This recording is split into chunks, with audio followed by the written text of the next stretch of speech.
우리 계속해서 로마서 1장 16절 17절 말씀을 나누고 있습니다.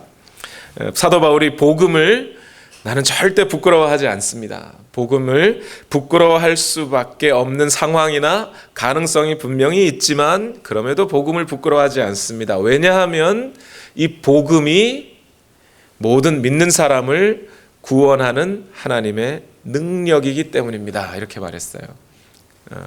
복음이 모든 믿는 사람을 구원합니다. 그래서 우리가 지난 시간에 나누었던 말씀은 이 복음이 어떻게 우리에게 능력이 되어 정말 복음이 작동하는 것인가에 대한 말씀을 나눴습니다. 오늘은 17절 말씀으로 좀 넘어가서요. 복음이 그렇게 하나님의 능력이라면 그러면 왜 복음이 하나님의 능력인가? 복음의 어떤 능력, 복음이라는 것이 어떻게 오늘 우리에게 능력이 되어서 구원이 되어줄 수 있는가에 관한 말씀입니다. 17절 말씀 앞부분에 읽어보면 하나님의 의가 복음 속에 나타납니다 이렇게 되어 있는데, 우리말로는 그렇게 되어 있는데 원어로는 복음 속에 나타나기 때문입니다로 되어 있어요. 복음이 오늘 저와 여러분을 구원하는 하나님의 능력이라면 왜 그 복음이 능력이냐? 그 복음 속에는 뭐가 있기 때문이라는 거예요? 하나님의 의가 나타나 있기 때문이다 라는 얘기입니다. 오늘 이 말씀, 하나님의 의라는 말씀을 오늘 이 시간 나누려고 하는데요. 여러분, 로마서라고 하는 이 책이 복음을 설명하는 매우 훌륭한이라고 표현하기엔 참 죄송합니다. 아주 복음의 핵심을 담고 있는 책입니다. 그런데 여러분 한번 생각해 보시죠. 복음이란 예수 그리스도의 죽음과 부활이 그 핵심입니다. 그렇죠? 예수 그리스도께서 우리를 죄를 대신하여 죽으시고 부활하셨다라고 하는 것이 복음의 핵심인데 단 한두 개의 문장으로 요약해서 말할 수 있는 게 복음이에요. 그런데 그 복음을 잘 설명하고 있다는 이 로마서는 존 크리소스톰이라고 하는 4세기경의 신학자가 있습니다. 존 크리소스톰은 이 로마서를 뭐라고 얘기하냐면 이 세상에 존재하는, 물론 뭐 이때보다 1500여 년 전 사람이니까 지금보다 저작물이 많지는 않았겠지만 그 사람 말이 뭐라고 하냐면 이 세상에 존재하는 저작물, 책들 중에서 가장 깊이 있는 책이다 이런 얘기를 해요. 그러면서 이 존 크리소스톰은 자신은 매주 로마서를 2번씩 읽고 있다고 얘기를 합니다. 로마서가 쓰여진 지 2000여 년이 지난 지금도 성경 66권 중에 가장 많은 수의 주석 책을 내고 있는 게 로마서입니다. 여러분 아마 기독교 서점 같은 데 한번 가셔서 들려보시면 로마서에 관한 책이, 성경 이 책별로 관련된 책 중에 로마서에 관한 책이 가장 많은 것을 알고 계실 거예요. 지금도 이 로마서는 많은 사람들이 읽고 연구하고 또 그 속에서 진리를 뽑아내야 할 만큼 그만큼 깊이 있는 책이었어요. 전에도 말씀드렸다시피 로마서 한 권이 어떻게 해석되고 적용되느냐에 따라서 이 세상 역사의 물줄기가 바뀌어갔던 적이 있습니다. 그 정도로 로마서는 깊이 있는 책이에요. 또 로마서를 분량으로 따져보면 단어로는 약 8,200단어, 글자 수로는 한국말 기준으로 약 12,000자가 쓰여져 있습니다. 이 로마서 안에. 몇 개의 문장으로 요약될 수 있는 복음을 이 로마서라고 하는 책이 그렇게 많은 글자를 담아야 하는 겁니까? 그렇게 깊이 있게 설명을 해야 되는 겁니까? 그렇게 2000년이 지난 지금까지도 수많은 학자들이 거기에 달라붙어서 해석해야 할 만큼 해야 하는 책이 로마서인 건가요, 정말? 왜 이렇게 로마서는 깊이 있게 그것도 많은 수의 글자 수를 담아서 쓰여졌어야만 하는 걸까요? 그 이유가 오늘 로마서 1장 17절의 이 말씀 때문이에요, 여러분. 오늘 잠시 저를 따라 로마서 1장 16절과 17절을 한번 읽어보겠습니다. 읽어보시는데 이 로마서 1장 17절에 가셔서 하나님의 의라는 단어 대신에 여러분 하나님의 사랑이라고 생각하고 사랑이라고 넣고 한번 읽어보시겠습니다. 예, 한번 일부러 잘못 읽어보자는 거예요. 로마서 1장 16절부터 읽어볼까요? 시작. 나는 복음을 부끄러워하지 않습니다. 이 복음은 유대 사람을 비롯하여 그리스 사람에게 이르기까지 모든 믿는 사람을 구원하는 하나님의 능력입니다. 하나님의 사랑이 복음 속에 나타납니다. 이 일은 오로지 믿음에 근거하여 일어납니다. 여러분, 하나님의 사랑이라고 넣고 읽어보니까 어떠신가요? 이해하기 쉬워요? 어려워요? 쉽죠? 훨씬 쉽죠. 하나님의 사랑이 복음 속에 나타나서 믿음으로 믿음에 이르게 하나니 그 복음이 우리의 우리를 구원하는 능력입니다. 얼마나 쉬워요. 하나님이 인간을 사랑하셔서 구원하셨다는데, 하나님이 인간을 사랑하셔서 복음을 주셨다는데 뭐가 그렇게 어렵습니까? 하나님의 사랑, 그럼 끝나는 거예요. 설교하는 사람도 하나님이 여러분을 사랑하셔서 구원하셨습니다. 그러면 여러분 얼마나 은혜가 되겠습니까? 그 쉽기도 하고 은혜도 되고 감사하죠. 그런데 문제는 뭐예요? 오늘 본문에 하나님의 의라고 적어놔 버렸어요. 바로 이 이유 때문에 이것이 왜 하나님의 의인가를 설명하려고 로마서가 그렇게 길어진 거예요. 왜 이것이 하나님의 우리를 구원하는 이 복음 속에 하나님의 의가 있는가, 그걸 설명하려고 로마서가 그렇게 깊이 있게 쓰여진 겁니다. 설교자들도 이것을 설명하기 위해서 죽자사자 로마서를 연구하고 있는 거예요. 다른 말로 표현하면 로마서 전체는 이 하나님의 의라는 것을 설명하기 위해서 쓰여져 있다는 얘기예요. 로마서 전체의 핵심은 바로 왜 이 복음이 하나님의 의가 그 속에 담겨 있는 것이라고 말하는가, 이걸 설명하는 거라고요. 이 하나님의 의를 이해하는 것이 로마서를 이해하는 열쇠와 같은 것이 되는 거예요. 뿐만 아니라 복음 성경 전체를 이해하는 그 열쇠와 같은 단어가 하나님의 의라는 이 단어라는 겁니다. 결국 기독교 신앙 전체를 이해하는 데에도 이 하나님의 의라고 하는 이 단어를 이해하는데 그 열쇠가 달려 있어요. 오늘 이 자리에 앉아 계신 저와 여러분께 부탁드립니다. 지금까지 제가 설교를 전했는데 그 어떤 설교에 관심이 없으셨더라도 오늘 설교만큼은 제발 관심을 갖고 들어주시기를 부탁드려요. 우리 중고등 학생들에게도 동일하게 부탁합니다. 예. 주보에다가 막 이름 적고 막 있고 이러지 마시고, 예, 다 놓고 괜찮습니다. 또 우리 중고등부 학생들 설교 노트 적어야 되잖아요, 그죠? 예, 안 적어도 괜찮습니다. 오늘 목사님한테 말을 해놓을게요. 안 적어도 괜찮아요. 나중에 설교를 다시 듣든지 하시고 또 설명을 받으시고 하시고 오늘 설교를 잘 들어주십시오. 저는 오늘 이 설교를 할 수 있다는 것에 대해서 너무 영광스럽게 생각합니다. 특별히 로마서를 설교하면서 이 오늘 하나님의 의와 관련된 말씀을 전하는 것에 대해서 너무 감사하게 생각합니다. 나중에 또 이 설교를 할 수 있으면 감사하겠는데, 먼저 이 하나님의 의라는 말과 관련해서 항상 우선적으로 여러분에게 드려야 할 말씀이 있는데, 그것은 뭐냐면 여기서 말씀하시는 하나님의 의라고 하는 것은 사람의 의 또는 사람들이 생각하는 의와는 관계가 없습니다. 어쩌면 전혀 다른 것일 수 있습니다. 종류도 다르고 질도 다르고 그 범위도 다르고 목적도 다르고 완전히 다릅니다. 사람들은 흔히 하나님의 의라고 하면 무슨 생각을 하냐면, 사람은 이만큼 의로운데 하나님은 그보다 훨씬 더 월등히 의롭다라는 식으로 이해를 합니다. 비유를 들면 이런 거죠. 여러분 지금 추우세요? 시원하세요? 따뜻하세요?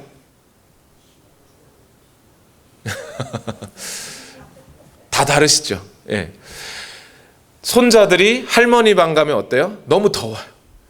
할머니 할아버지가 손주들 방에 가면 어때요? 너무 추워요. 넌 왜 이렇게 춥게 하고 사니? 예. 뭐의 차이죠?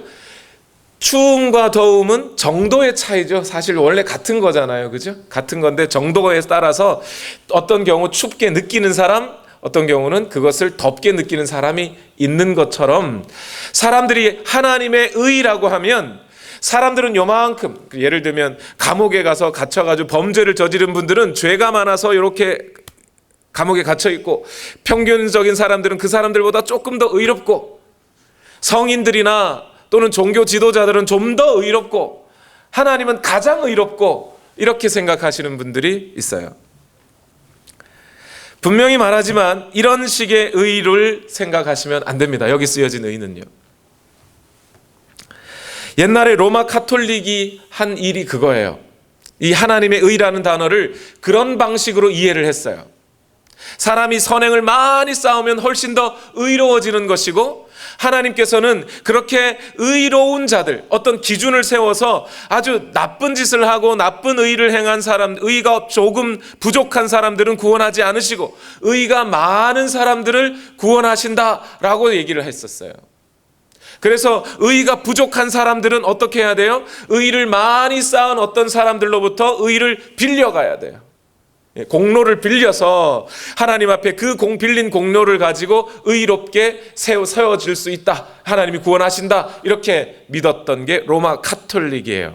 그래서 로마 카톨릭 안에는 세인트, 성인이라고 이름 붙여진 사람들이 있는 거죠. 그 성인들의 그 남은 여분의 의, 자기를 구원하고도 남을 만큼 충분한 의를 쌓았기 때문에 그 남은 의를 다른 사람들에게 빌려줄 수 있는 사람들, 그 사람들을 성인이라고 했던 거예요.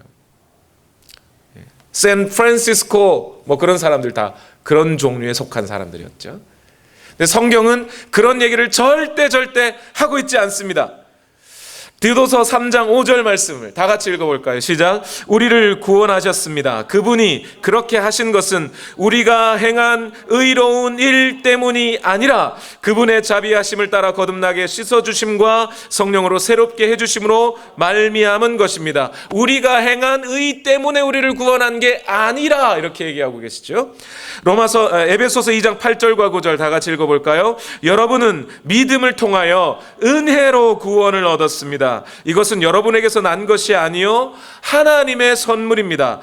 행위에서 난 것이 아닙니다, 이랬어요.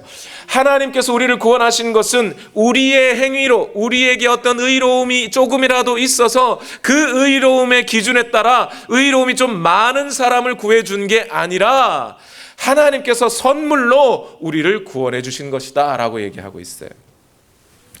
여러분, 만약 한번 생각해 보세요. 만일 하나님께서 사람을 구원하시는데 인간 편에서 갖고 있는 어떤 의로움의 조건들, 그래서 좀 돈이 많아서 자선을 많이 할 수 있는 사람들, 권력이 있어서 많은 사람들을 도울 수 있는 사람들, 그런 사람들을 구원하시려고 한다면 여러분 구원받으실 수 없어요. 그렇죠?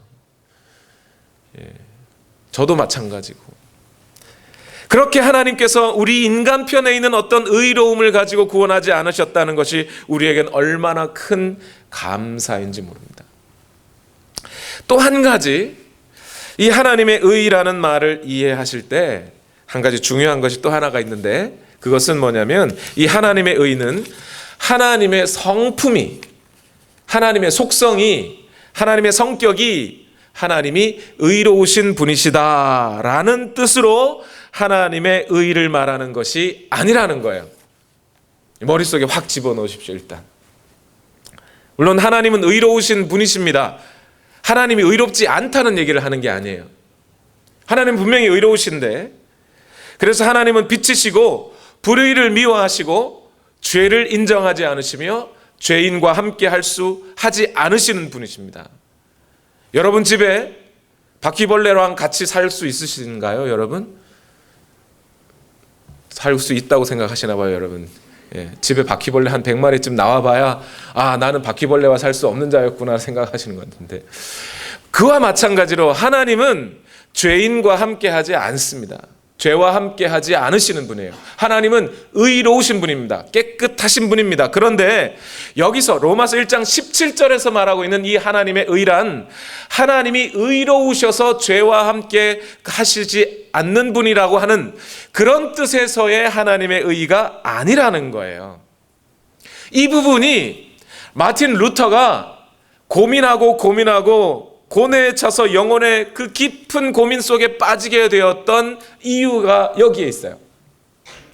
처음 마틴 루터가 이 성경 로마서를 읽을 때 하나님의 의가 나타나서라고 하는 이 하나님의 의라는 단어를 하나님의 성품상의 의로 이해를 했었어요, 처음에. 그런데 여러분 가만히 생각해 보세요. 만약 하나님이 율법 속에 하나님의 의가 나타납니다. 그죠? 하나님이 의로우신 분이라는 것, 하나님은 깨끗하시다는 것, 죄와 함께 할 수 없다는 것, 그래서 인간들로부터 죄를 멀리하라고 율법을 주셨습니다. 그런데 복음 속에도 또 하나님의 의, 하나님의 그 성품상의 의가 드러난 것이라면 우리가 구원을 받을 수 있을까요? 없을까요?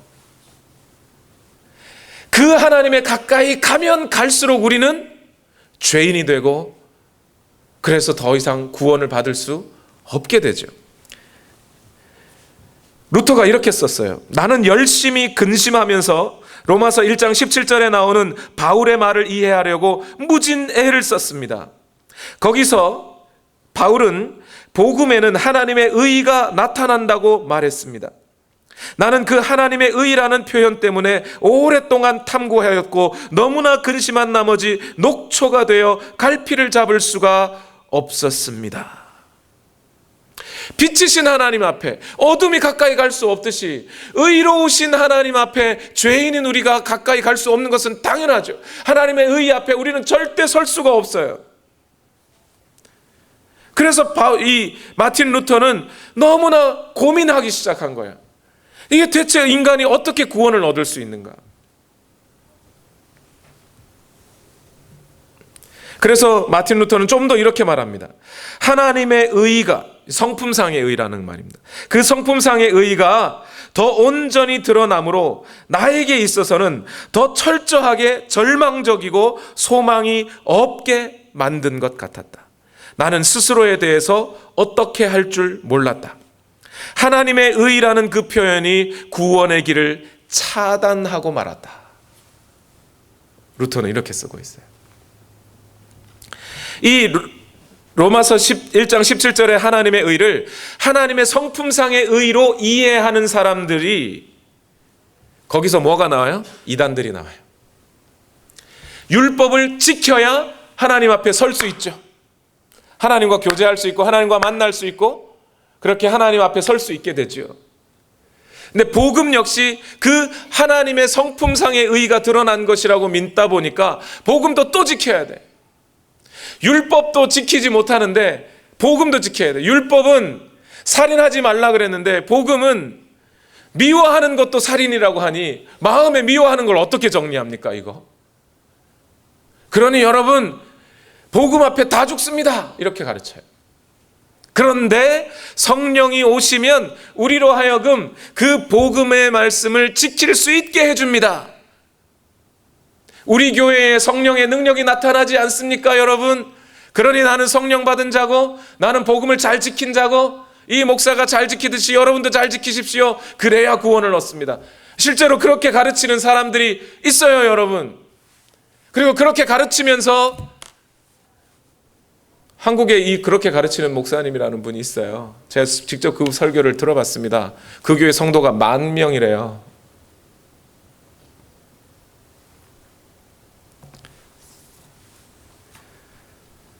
이것은 하나님의 의라는 것을 잘못 이해하신 겁니다. 다시 그러면 이 하나님의 의란 무엇입니까? 여러분 철수의 그림 그러면 무슨 뜻이라고요?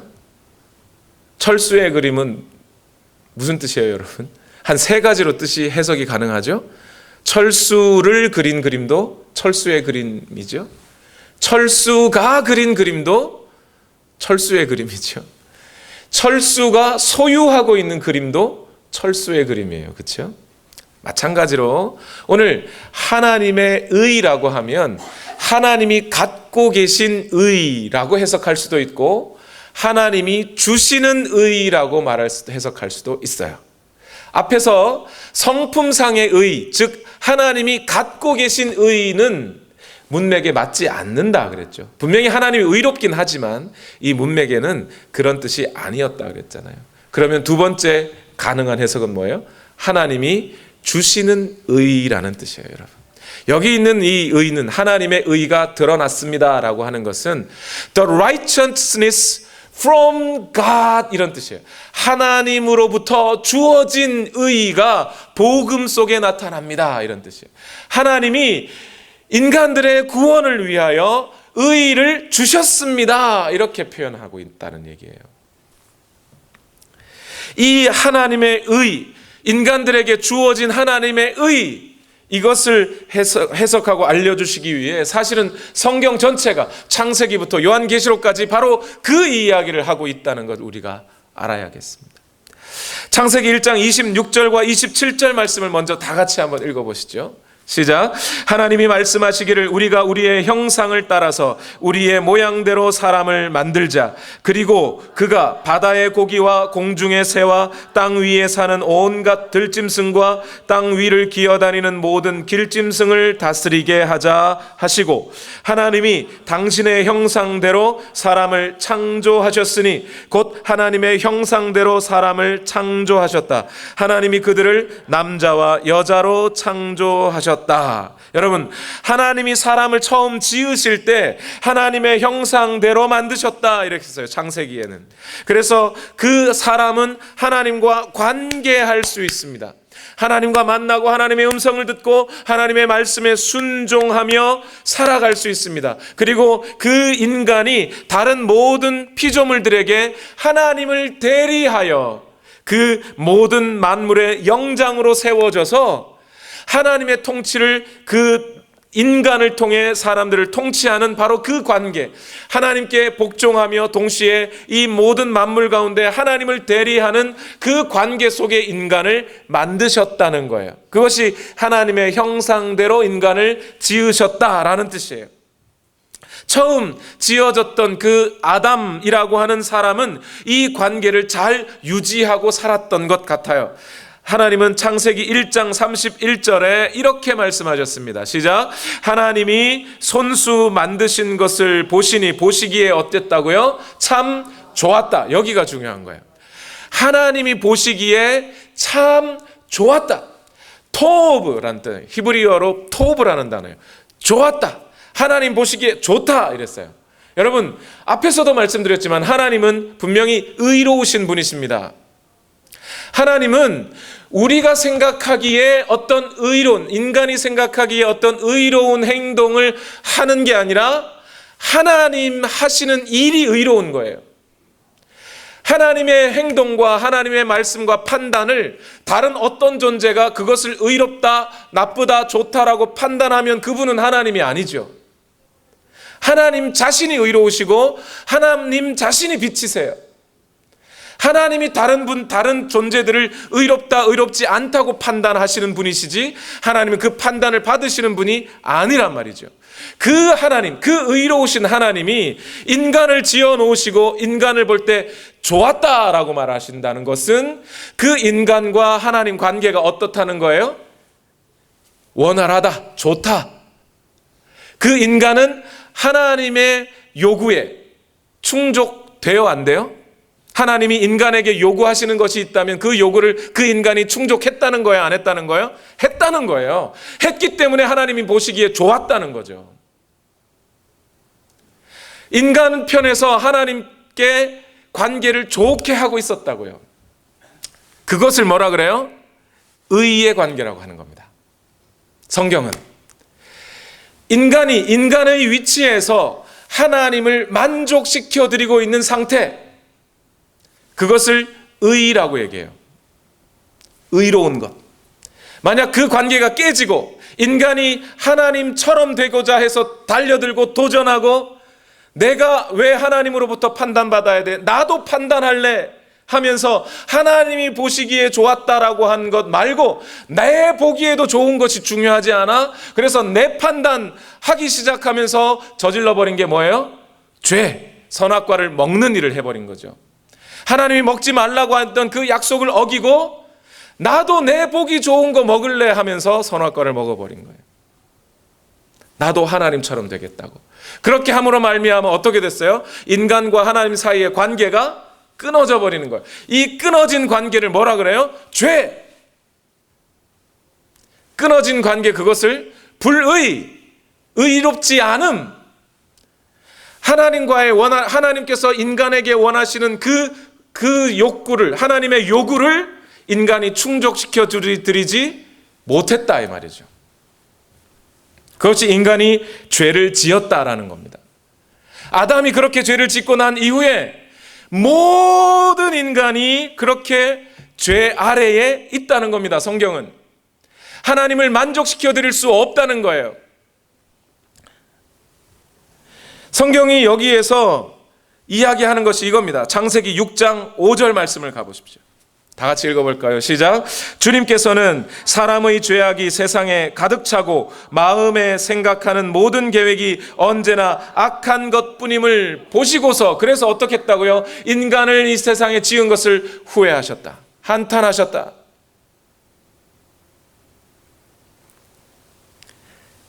인간의 죄악이, 여러분, 성경은 죄의 유전을 말하지 않습니다. 어떤 분들은 개가 새끼를 낳으면 뭐예요?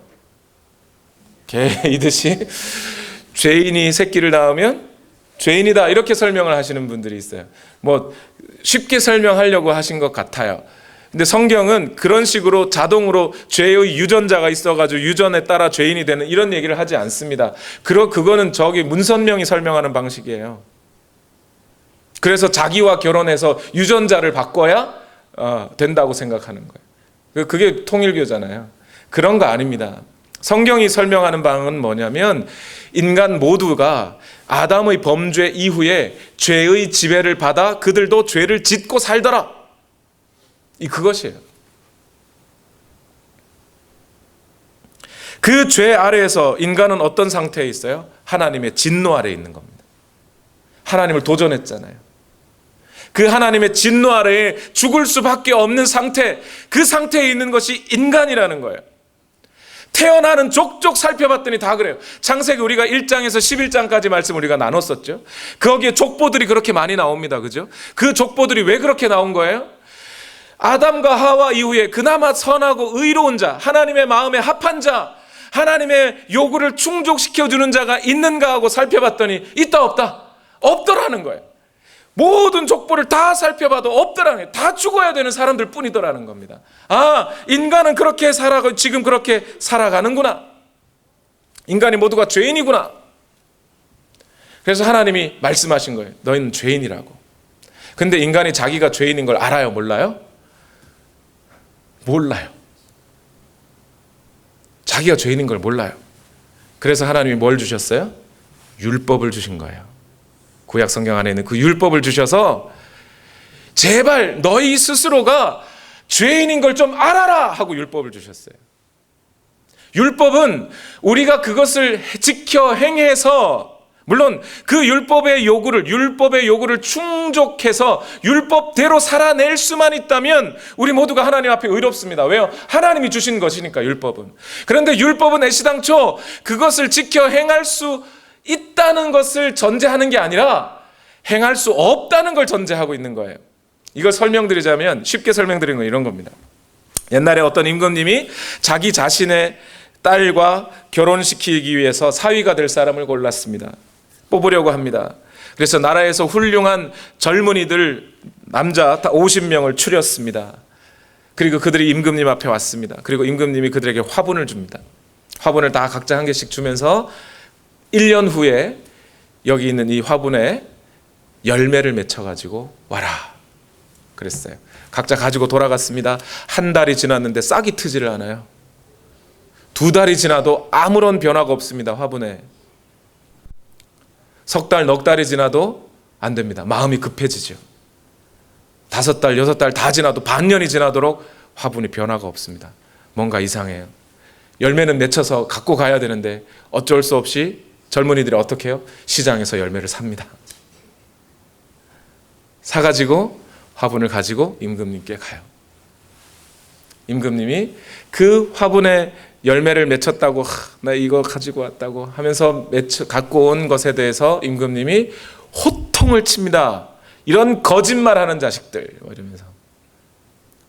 왜요? 화분에는 애시당초 씨가 심겨져 있지 않았기 때문이죠. 그 임금님 앞에 가지고 나왔던 그 열매라고 하는 것이 결국 자기 자신의 열매 없음, 부족함을 증명하는 것이 될 수밖에 없는 거죠. 거짓말이라는 것을. 율법을 지켜서 행할 수 있는 의라는 것이 그런 거라는 거예요. 인간 자신으로서는 다 행할 수 없는 것을 주셨어요, 하나님이. 하나님의 약속, 하나님의 명령을 다 지켜 행할 수 있는 건 하나님밖에 없습니다. 오히려 그 율법을 지켜 행함으로써 자신을 의롭다고 내세우는 것 자체가 자기 자신이 거짓되고 위선된다는 것을 드러내는 것일 수밖에 없어요. 그래서 예수님이 바리새인들에게 그렇게 야단치신 거예요. 이 회칠한 무덤 같은 자들아, 위선자야, 너희들이 율법을 지켜 행했다고 나오지만 그것이 진짜 너희가 지켜 행한 것이냐? 그것을 가지고 나오는 너희의 행위가 완전히 죽은 무덤과 같다. 이사야서에도 똑같은 얘기를 하고 있었어요, 여러분. 이사야서 59장 6절 말씀 다 같이 읽어볼까요? 시작. 그들이 거미줄로 짠 것은 옷이 되지 못하고 그들이 만든 것으로는 아무도 몸을 덮지 못한다. 그들이 하는 일이란 죄악을 저지르는 것뿐이며 그들의 손에는 폭행만 있다. 여기서 인간이 율법을 행하여 얻어내게 된 행위, 그 옷을 그 이사야서에는 원어로 뭐라고 하냐면 filthy rag이라고 그래요. 누더기와 같은 것이다. 율법을 행하여 지켜서 행해서 얻어진 의로움이란 걸레와 같은 것이다. 그것으로 인간이 하나님 앞에 의롭게 설 수 없다는 거예요. 지금 이렇게 말씀드리는 것은 목사님 그럼 율법 지키지 않아도 되는 거네요? 율법 지키지 말라는 얘기입니까? 여러분, 싹을 틔우려고 화분에 열심히 물을 주지 않았으면 거기에 싹이 씨앗이 없다는 걸 어떻게 알겠습니까? 율법을 지켜 행해야, 그것도 죽도록 지켜 행해봐야 인간은 그때서야 알게 되는 거예요. 내 힘으로는 도저히 하나님 앞에 의롭게 설 수가 없는 존재구나, 나는. 그걸 알으라는 거예요. 나는 완전히 파산한 자구나. 율법 앞에 서봐야 아는 거예요, 사람이. 율법을 지켰으니 나는 이제 의롭다. 어제는 요만큼 지켰는데 오늘 이만큼 지키고 내일은 저만큼 더 지키고 앞으로 더 잘 지킬 수 있겠지. 천만의 말씀 못 지키더라는 거예요. 바울의 고백이 그거잖아요. 내 마음으로 열심히 하나님의 율법을 지키려고 해봤는데 안 되더라. 오호라, 나는 곤고한 자로다. 이 사망의 몸에서 누가 나를 건져내랴. 더 지키려고 해봤는데 내 죄의 몸이 나를 하나님의 율법을 더 지키지 못하게 만들고 있더라. 미워하지 않으려고 했을수록 내 마음에 더 미움이 싹트고 탐내지 않으려고 했는데 더 탐이 나더라. 이 어쩌면 좋으랴. 인간은 거기서 발견하라는 거예요. 나는 완전히 파산한 자요. 하나님 앞에 의롭게 설 수 없는 자요. 그걸 알으라는 겁니다. 그래서 예수님이 이 땅에 오셔서 제일 앞에 말씀하셨던 게 뭐예요? 심령이 가난한 자가 복이 있다. 너희 스스로가 내 마음에 완전히 파산하여 나는 하나님 앞에 설 수 없는 자임을 인정하고 나오는 그 자, 그가 복이 있다. 나는 빈 화분밖에 없습니다. 왕이시여, 나는 아무리 해봤는데 안 되더이다 하고 빈 화분을 가지고 나오는 자가 맞는 거예요. 여러분, 여기서 우리가 분명히 알아야 돼요. 기독교가 여러분에게 전하려고 하는 이 복음의 궁극적인 목표와 목적은 뭐냐면, 여러분들이 죽어가지고 여러분들이 생각하는 어떤 최고의 행복, 육체적인 욕망을 투영시킨 저 천국, 거기에 이르게 하려고 여러분 기독교가 있는 게 아니에요, 여러분. 성경은 그것을 천국이라고 말한 적이 단 한 번도 없습니다. 기독교가 주려고 하는 구원은, 복음이 주려고 하는 구원은 하나님 앞에 의롭게 서는 것, 태초에 아담이 하나님 앞에 갖고 있었던 그 의로움, 하나님의 그 마음을 만족시켜 드릴 수 있는 그 의로움을 가지고 하나님 앞에 설 수 있게 해주는 것, 그것이 기독교가 주려고 하는 거예요. 여러분, 성경에 가장 처음 쓰여진 책, 신구약을 합쳐서 제일 먼저 쓰여진 책이 뭐예요? 욥기라는 책입니다. 욥기. 창세기보다 먼저 쓰여졌어요. 욥기가 쓰여졌습니다. 근데 그 욥기의 주제가 뭐예요, 여러분? 오래 참고 인내하면 복 받는다? 그게 기독교가 처음 가지고 있는 경전의 처음 책이 해주는 말이겠습니까? 욥기의 질문은 이거예요. 욥기 9장 2절 말씀 읽어봅시다. 시작.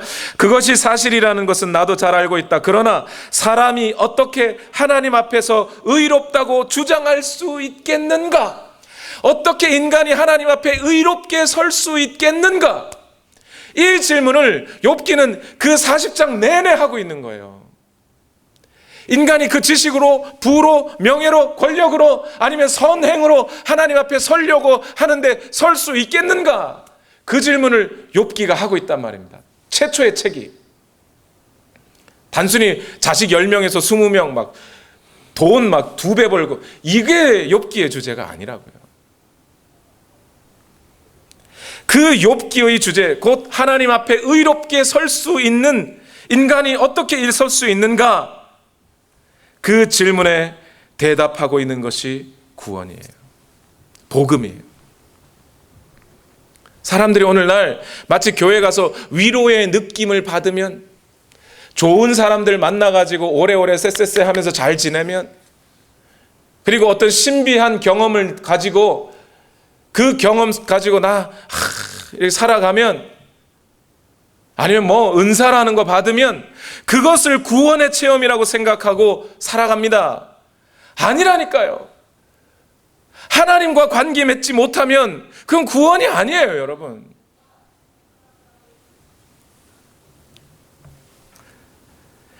위로의 느낌을 가질 수도 있고, 기독교 안에서 위로받을 수도 있습니다. 기이한 체험을 할 수도 있고, 과거의 잘못을 뉘우쳐서 긍정적으로 변화할 수도 있습니다. 돈 많이 벌어 성공할 수 있습니다. 그러나 그것이 구원이 아니라고요. 교회 와서 제발 그거를 구하지 마세요, 여러분. 그것이 복음이 주려고 하는 궁극적인 목적이 아니라고요. 사람들이 그것을 요구하는 것을 알고 있기 때문에 어떤 설교자들은 여러분 열심히 기도하십시오. 열심히 선행을 쌓으십시오. 예배 열심히 드리십시오. 의로운 행위들을 열심히 하셔서 여러분의 삶에 여러분 자신을 의로 채워주십시오. 그러면 하나님이 여러분을 어여삐 봐주셔서 여러분들에게 좋은 것을 주실 것입니다 라고 가르치는 설교자들이 있단 말입니다. 그렇게 가르치는 것은 결국 사람들에게 가짜 회개를 낳게 하는 거예요. 마음의 진정으로 이 하나님을 만나고 예수 그리스도를 주로 모신 경험도 없으면서 교회에서 침례받고 세례받으면 자기는 교인이 된 것이라고 착각하게 만들고요. 그런 가짜 그리스도인들을 만들어내고요. 그런 가짜 그리스도인들이 모여있는 가짜 교회들을 만들어버리는 겁니다. 하나님 앞에 의롭게 서는 것에 대해서는 아무런 관심도 없으면서 자기 자신을 그리스도인으로 규정하는 그런 사람들, 그게 가짜 그리스도인들이에요. 용서받았다는 느낌, 내 쪽으로 평화롭게 되었다고 생각하는 것, 그런 체험이 결코 하나님 앞으로 인도하는 것도 아니고 하나님이 관계 맺어주신 것도 아닌데도 스스로를 그리스도인이라고 여기는 것, 이 하나님의 의를 잘못 이해하고 있기 때문이란 말이죠. 자기 의를 쌓아서 그 의를 입고 하나님께 나아갈 수 있다고 믿는 사람들에게 그들을 하나님은 구원해 줄 이유가 하나도 없습니다. 그러나 나는 아무것도 아니며 나에게는 희망이 없고 내게는 의가 없으니 주여 어찌합니까? 어찌합니까? 그렇게 하나님 앞에 무릎 꿇고 자신의 상한 심령을 가지고 나오는 사람들에게 하나님은 무엇을 내어주셨어요? 하나님의 의를 내어주셨어요. 그게 뭐냐면 바로 예수 그리스도라고 하는 그분의 사건이에요. 그분이 십자가에 달려 죽으신 것을 말해요. 사도 바울은 언제나 복음이라 그러면 이걸 말했어요. 예수 그리스도의 사건, 예수 그리스도가 인간이 하나님 앞에 설 수 없는 그들을 대신하여 십자가에 달려 죽으심으로써 그들이 이제 하나님 앞에 설 수 있게 되었다. 이것이 복음이라는 거예요. 이것이 하나님의 방식이에요. 하나님께서 친히 우리에게 하나님을 만족시켜줄 그 의의를 하나님 편에서 내어주셨다는 말이에요. 재판장과 죄인이 있다고요. 우리는 보통 재판장 그러면 검사와 변호사가 있고 서로 죄 지은 사람들이 서로 싸우다가 재판장이 판단하는 그런 생각하죠. 그러나 이스라엘의 재판은 그런 게 아닙니다. 유대인의 재판은 재판장이 있고 죄인이 있고 끝. 이 죄인이 자기 자신의 죄가 없음을 증명해내야 돼요. 그래서 두세 사람 이상의 증인이 필요한 겁니다. 그 사람들이 와서 이 사람이 죄 없다고 증언해주면 재판장은 그 사람이 죄 없다고 판결해 주는 거예요.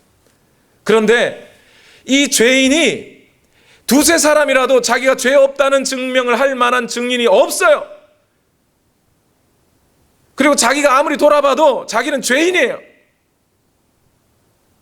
그런데 자기는 의롭다고 인정받고 싶어요. 살고 싶단 말이에요.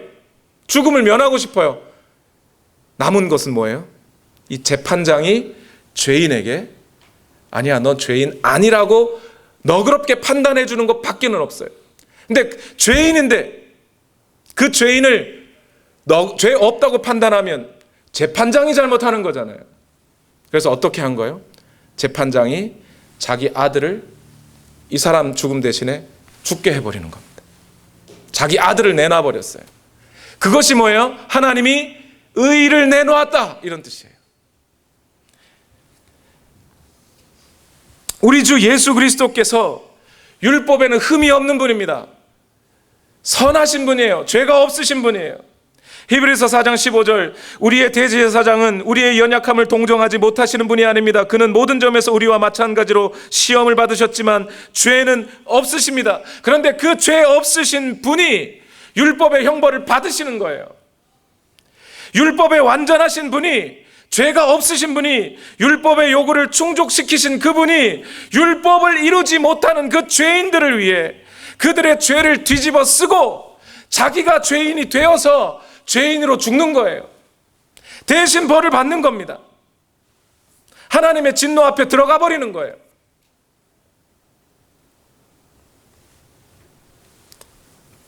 더 이상 율법은 그 예수 그리스도의 보혈 아래에 들어오는 자들에게 너 죄인이라고 말할 수 없게 되는 거죠.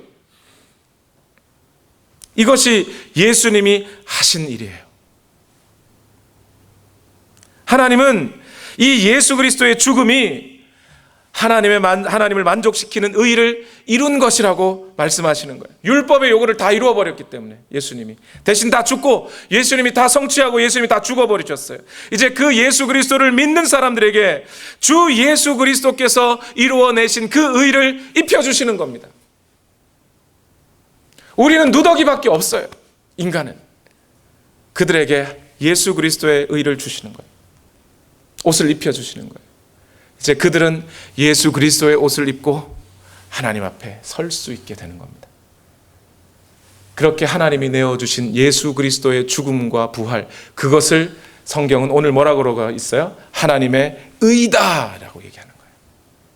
물론 그것은 하나님이 사랑하셔서 그 사랑으로 내어놓으신 것이죠. 사랑으로 내어놓으신 것인데 그 내어놓으신 그것을 의라고 말하는 거예요. 하나님을 만족시켜주는 의. 그래서 우리는 그 의를 덧입을 때 하나님 앞에 나아갈 수 있는 겁니다. 이제 만약 여러분이 죽어 하나님의 심판대 앞에 있다면 말입니다.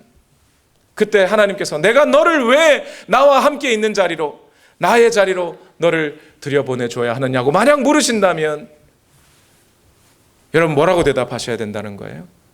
하나님, 나 그때 착한 일 많이 했는데,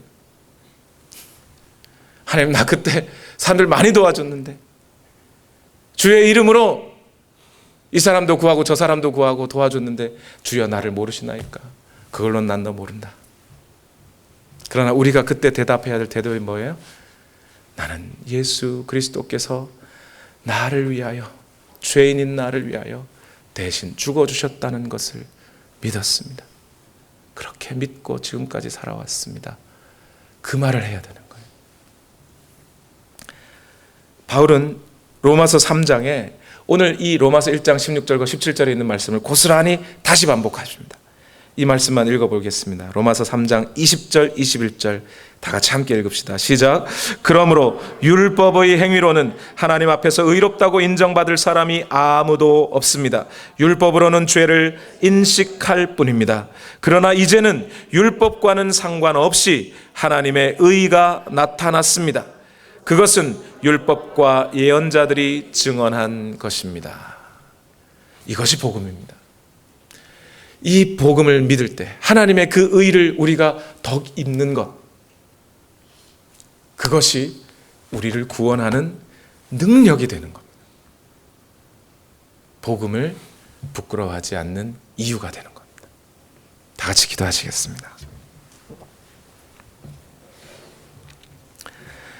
우리 시간 함께 다 같이 기도하실 때 하나님, 오늘 우리를 사랑하시어 우리에게 내어주신 의, 그 십자가의 예수 그리스도의 죽으심과 부활을 오늘 나는 믿고 나아갑니다. 이것을 그냥 사실이 아니라 그런 일이 있었나 보다가 아니라 그 예수 그리스도의 죽으심과 부활이 바로 나를 위한 것이라는 사실을 믿습니다. 주여, 내가 이 믿음에서 떠나지 않게 하옵소서. 우리 시간 다 같이 함께 기도하시겠습니다. 하나님, 오늘도 역사하여 주시옵소서.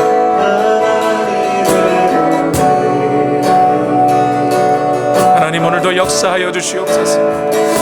우리 모든 성도들이 오늘 이 시간 이 예수 그리스도를 믿기를 원합니다. 그 예수 그리스도의 죽으심이 나를 위한 것이라는 것을, 오늘 내가 그 예수 그리스도의 죽으심을 인하여 하나님 앞에 의롭게 설 수 있다는 이 사실을 믿습니다. 주여, 오늘도 우리를 인도하여 주시옵소서.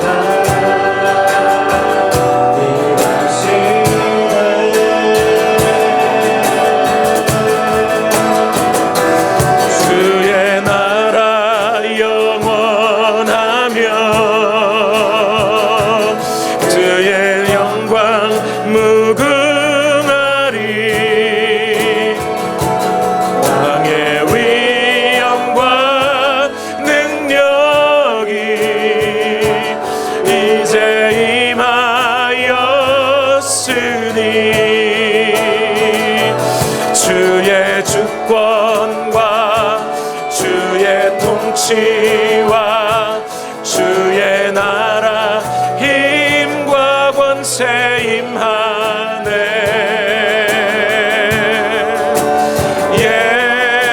예수 하나님의, 우리 가사를 생각하시면서 함께 고백합시다. 예수 하나님의 공의, God's righteousness revealed.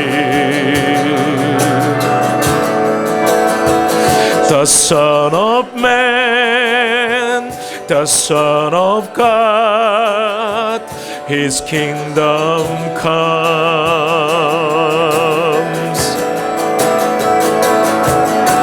Jesus, redemption sacrifice,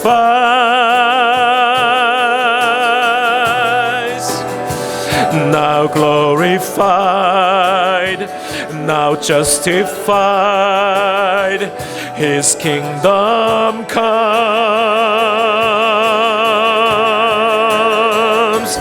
and these kingdoms will know no end, and its glory shall know no bounds.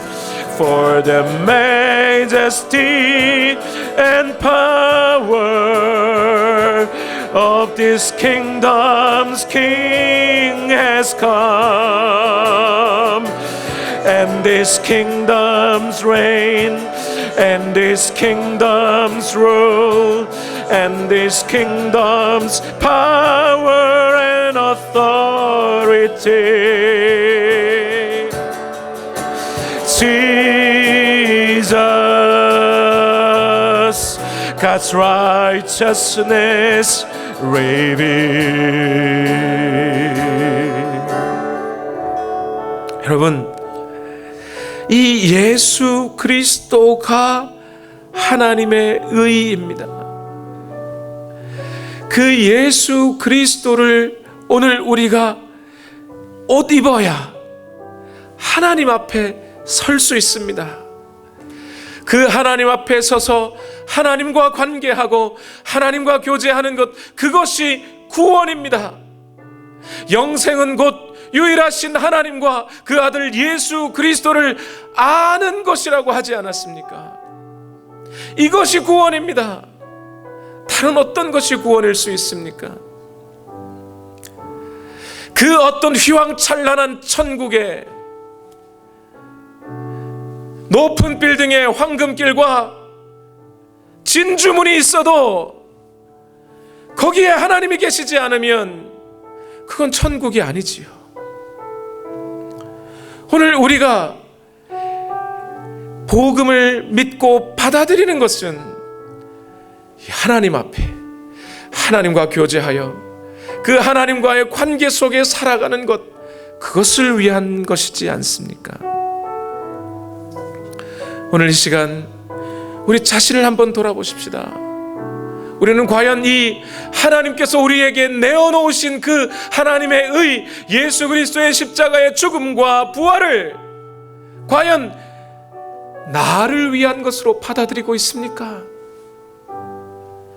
그렇지 않다면, 만약 그렇지 않다면 우리는 버리운 자입니다.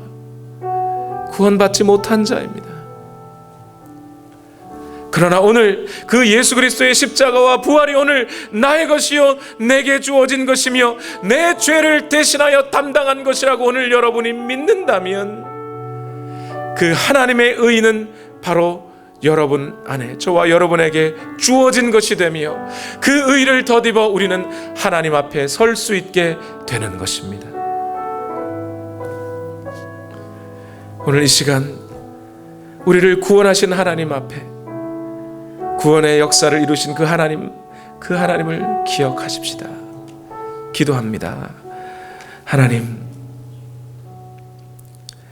우리에게 이루어 주신 이 구원의 역사와 그 사건을 오늘 내 것으로, 내게 주신 하나님의 의로 믿고 받아들이는 우리 모두가 되게 하여 주옵소서.